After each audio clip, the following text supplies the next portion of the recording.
Good morning, welcome to our intellectual quality और learning platform. तो हम अपने डेली करंट अफेयर सीरीज की ओर आगे बढ़ते हैं। उससे पहले कुछ मोटिवेशनल कोट्स के बारे में जानेंगे।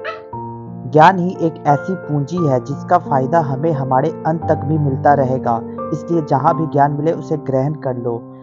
इसलिए आप निरंतर प्रयास करते रहिए। आपकी सफलता विफल नहीं जाएगी, आपकी प्रयास विफल नहीं जाएगी। निरंतर प्रयास करते रहिए, सफलता एक दिन अवश्य मिलेगी। तो इसी के साथ हम अपने डेली करंट अफेयर सीरीज की ओर आगे बढ़ते हैं। उससे पहले आप सभी लोग टेलीग्राम ग्रुप पर जुड़ जाइएगा। यहाँ पे आपको सारे पीडीएफ प्रोवाइड होंगे हमारे यूट्यूब सेशंस के। तो चलिए 24 फरवरी 2024 के सारे करंट अफेयर्स को डिटेल में कवर करेंगे, तो वीडियो के अंत तक बने रहिएगा। क्वेश्चन नंबर 1, वैज्ञानिकों ने हाल ही में दुनिया के सबसे बड़े सांप यूनिकेटस अकाइमा की खोज कहाँ की है? Where have scientist recently discovered the world's largest snake Eunectes akayima? तो राइट आंसर होगा अमेजन रेन फॉरेस्ट। अमेजन के रेन फॉरेस्ट में दुनिया का सबसे लार्जेस्ट स्नेक देखा गया है, जिसका नाम है यूनिकेटस अकाइमा।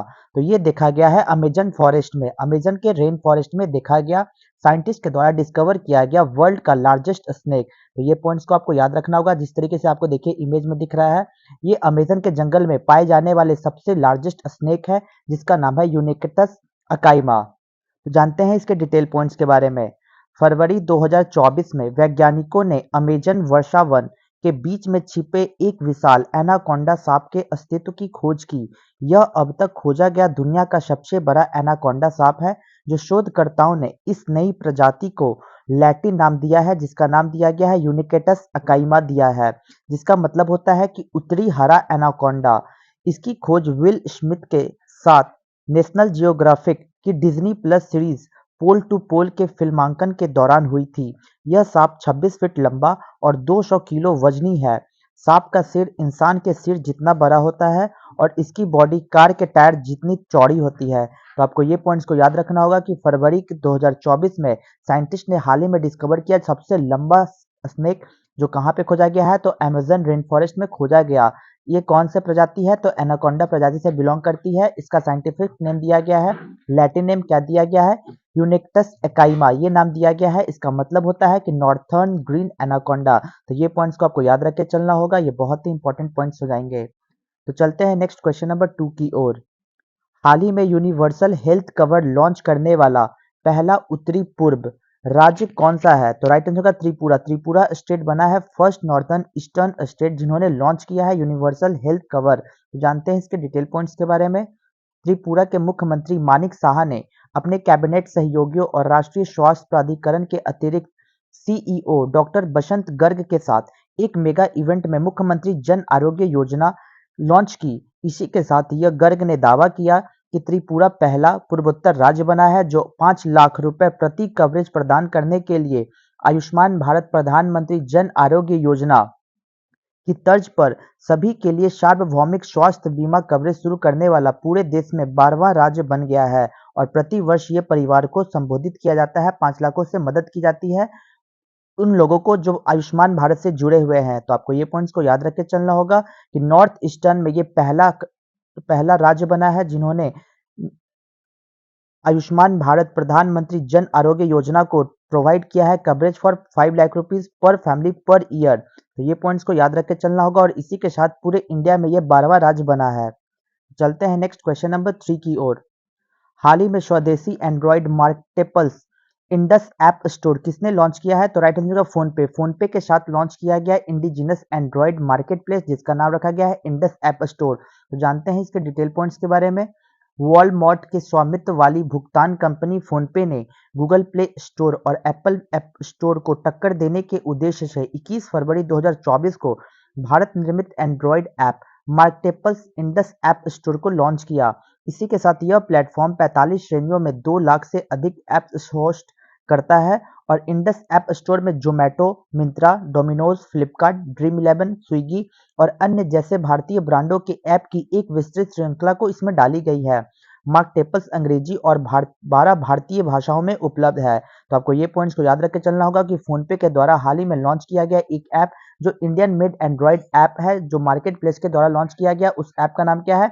Indus app store. तो आपको मेन पॉइंट्स याद रखना होगा कि इंडस ऐप स्टोर किसके द्वारा लॉन्च किया गया है? तो फोनपे के द्वारा लॉन्च किया गया एक ये इंडियन मेड एंड्रॉयड है जो टक्कर देगा किसको, तो गूगल प्ले स्टोर को और उसी के साथ साथ एप्पल ऐप स्टोर को भी। तो चलते हैं इसी के साथ क्वेश्चन नंबर 4 की ओर। हाल ही में एशियाई वायु गुणवत्ता या एशिया AQ मिशन के तहत DC-8 विमान किसने लॉन्च किया है?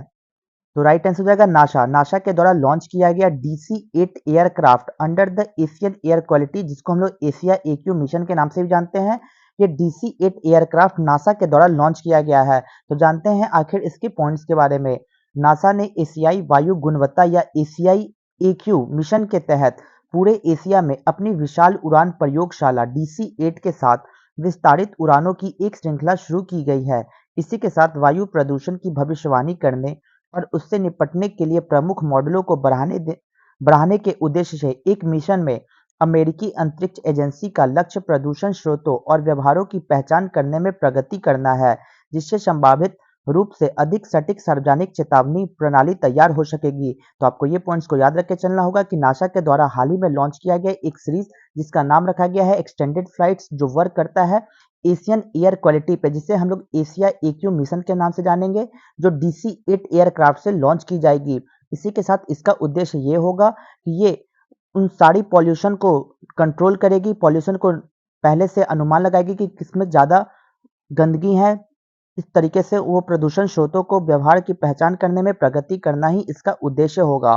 तो ये पॉइंट्स को आपको याद रख के चलना होगा कि अमेरिकी अंतरिक्ष एजेंसी नासा के द्वारा ये लक्ष्य लिया गया है कि प्रदूषण स्रोतों और उसके व्यवहारों की पहचान करने में ये प्रगति करेगा और इसी के साथ संभावित रूप से अधिक सटीक सार्वजनिक चेतावनी प्रणाली के साथ साथ ये तैयार हो चुकी है। तो आपको ये पॉइंट्स को याद रख के चलना होगा। चलते हैं क्वेश्चन नंबर 5 की ओर।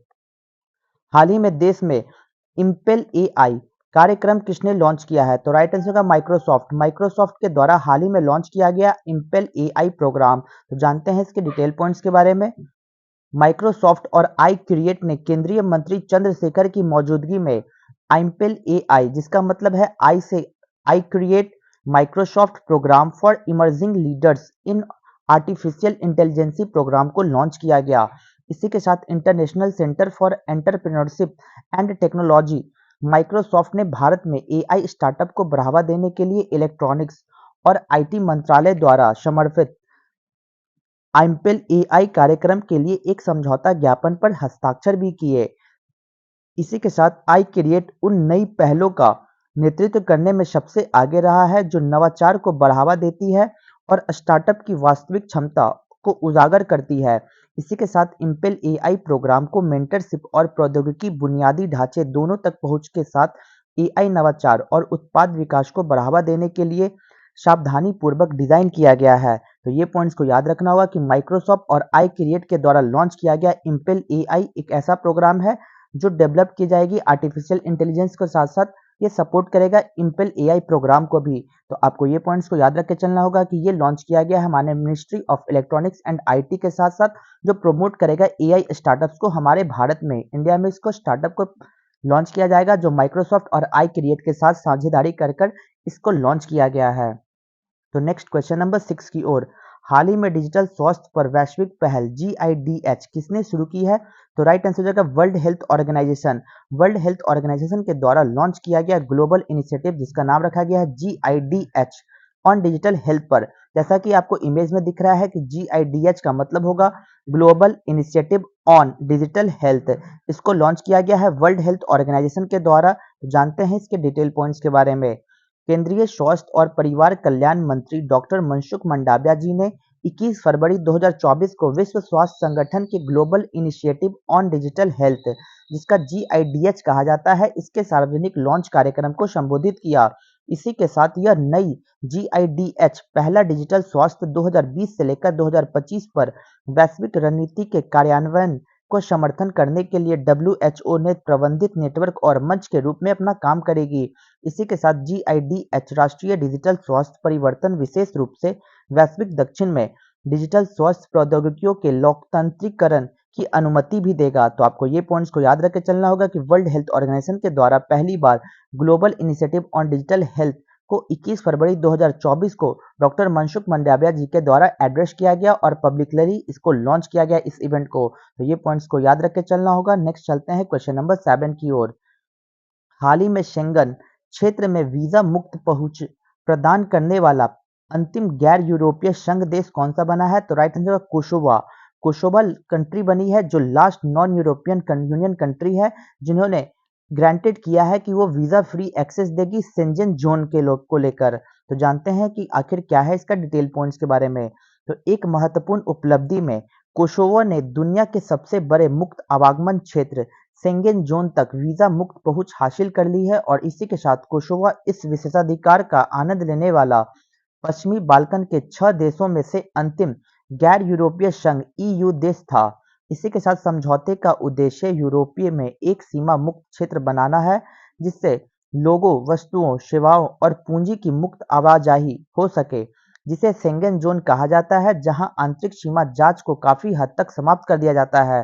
तो जानते हैं कोसोवा के बारे में, कोसोवा कंट्री के बारे में जानते हैं डिटेल पॉइंट्स के बारे में कि यह एक अल्बानिया, मैसेडोनिया, सर्बिया और मोंटेनेग्रा से घिरा एक भूमि से घिरा क्षेत्र है जिसको हम लोग लैंडलॉक रीजन भी कहते हैं। कोसोवा एक ऐसी कंट्री है जो लैंडलॉक कंट्री है जो चारों तरफ से दूसरे कंट्री से घिरी हुई है, लैंड से घिरी हुई है, जहां बहुसंख्यक अल्बानिया आबादी और सर्ब अल्पसंख्यक है।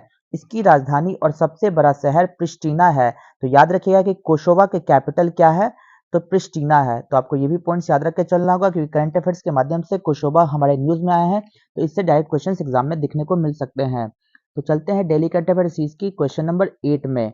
हाल ही में इल्हाम अलीयेव 5वीं बार किस देश के राष्ट्रपति चुने गए हैं? तो राइट आंसर होगा अजरबैजान। अजरबैजान के 5वीं बार लगातार प्रेसिडेंट के रूप में नियुक्त हुए हैं इल्हाम एलियाव। तो जानते हैं इल्हाम एलियेव के बारे में कि आखिर इनको किस वजह से 5वीं बार लगातार प्रेसिडेंट के पद पर नियुक्त किया गया। अजरबैजान के राष्ट्रपति इल्हाम अलीयेव ने चुनाव में 92% वोट हासिल करके लगातार 5वीं बार जीत को हासिल की। इसी के साथ पिछले चुनावों में उन्हें आमतौर पर लगभग 85% वोट मिलते थे। अजरबैजान द्वारा पिछले सितंबर में अर्मेनिया अलगाववादियों से नोगोर्नो काराबाख क्षेत्र को वापस लेने के बाद 1 साल पहले बुलाए गए आकस्मिक चुनाव में मतदान 67.7% था। इसी के साथ 62 वर्षीय अलीयेव अपने पिता हैदर अलीयेव की मृत्यु के बाद 2003 में पहली बार राष्ट्रपति चुने गए थे, जो एक पूर्व केजीबी अधिकारी थे जिन्होंने 1993 से लेकर अजरबैजान पर शासन किया था। उन्हें 2008, 13, 18 में 86% वोट के साथ फिर से चुना गया। तो आपको बस ये पॉइंट याद रख के चलना होगा कि अजरबैजान के हाल ही में प्रेसिडेंट इल्हाम अलीयेव को चुना गया है, जो लगातार 5वीं बार बने हैं प्रेसिडेंट के पद पर। इनको इस इलेक्शन में 92% वोट से जीत हासिल हुई है। तो चलते हैं रिवीजन बैच की ओर। 23 फरवरी 2024 के सारे करंट अफेयर्स को हम रिवीजन मोड में कवर करेंगे। क्वेश्चन नंबर 1, हाल ही में भारत की सबसे लंबी परिवहन सुरंग T50 जम्मू एंड कश्मीर में बनाई गई है। क्वेश्चन नंबर 2, हाल ही में देश के पहले स्किल इंडिया सेंटर का उद्घाटन उड़ीसा स्टेट में शुरू किया गया। क्वेश्चन नंबर 3, हाल ही में हिमालयन बास्केट उत्तराखंड के द्वारा लॉन्च किया गया। क्वेश्चन नंबर 4, हाल ही में चर्चित IBSA फंड का गठन 2004 में किया गया था। क्वेश्चन नंबर 5, हाल ही में अंतर्राष्ट्रीय मातृभाषा दिवस 2024 21 फरवरी को मनाया जाता है। क्वेश्चन नंबर 6, हाल ही में अंतर्राष्ट्रीय सौर गठबंधन का 119वां सदस्य कौन बना है? तो राइट आंसर का माल्टा। माल्टा बना है इंटरनेशनल सोलर अलायंस का 119वां मेंबर। क्वेश्चन नंबर 7, हाल ही में बहुराष्ट्रीय सैन्य अभ्यास शांति प्रयास 4 नेपाल में शुरू की गई। क्वेश्चन नंबर 8, हाल ही में पुडुचेरी और तमिलनाडु ने रोडामाइन बी की उपस्थिति के कारण कॉटन कैंडी पर प्रतिबंध लगाया गया। तो चलते हैं आज का क्वेश्चन ऑफ द डे में। तो आज का हमारा क्वेश्चन क्या है? Which among the following was the capital of Chera kingdom? निम्नलिखित में से चेरा साम्राज्य की राजधानी कौन सी थी? Option A Tondi, option B Mushri, option C Vanji या ऑप्शन डी उरायूर। तो आपको आंसर कमेंट बॉक्स में देना होगा। तो यहाँ तक वीडियो को देखने के लिए thank you so much guys. Video को ज़्यादा से ज़्यादा हो सके तो लाइक, शेयर और सब्सक्राइब करें ताकि और भी कंटेंट आपके पास पहुँच जाए। जय हिंद, जय भारत दोस्तों।